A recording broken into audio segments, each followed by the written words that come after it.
Need to factory reset your ASUS Vivobook Pro 16? This step-by-step walkthrough shows you how to restore your laptop to its original factory settings, whether you're fixing software issues or preparing it for a fresh start. So this should hopefully be a pretty straightforward process, guys, and without further ado, let's go ahead and jump right into it.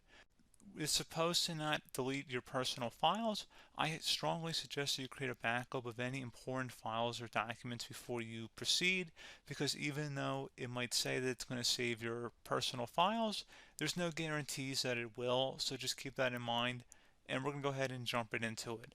So we're going to go ahead and start by right-clicking on the Windows Start menu, and we're going to select the settings.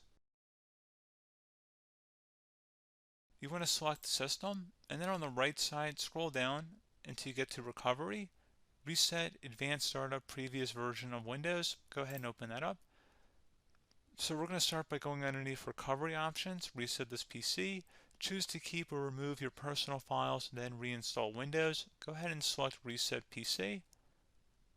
Underneath Choose an option, Keep My Files removes apps and settings but keeps your personal files. Now, like I said, there's no guarantee, but you still want to create a backup, but we are going to select that for today's tutorial here. And it's going to ask how would you like to reinstall Windows. I usually do a local reinstall, so that's what I'm going to select. And current settings is going to reinstall Windows from this device, and then we're going to select next again. This shouldn't take too long here, guys. And resetting will change settings back to their default, keep personal files, reinstall Windows from this device, remove all apps and programs, and you can also view what apps will be removed. This will take some time and your PC will restart. These are the apps that will be removed, so take note of that. So you're definitely going to have to reinstall some stuff once it's done.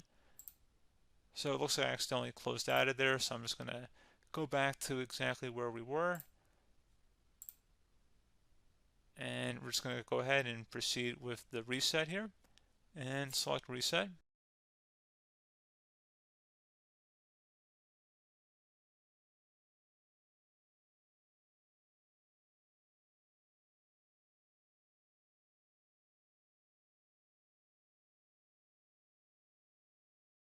And there you go, guys. Should be simple as that. Go ahead and reinstall any of the applications that were removed. You can see a list of them by clicking on the link that's going to be on our desktop here. And that's pretty much it, guys. So as always, thank you for watching this brief tutorial. Do hope I was able to help you out, and I do look forward to catching you all in the next tutorial. Goodbye.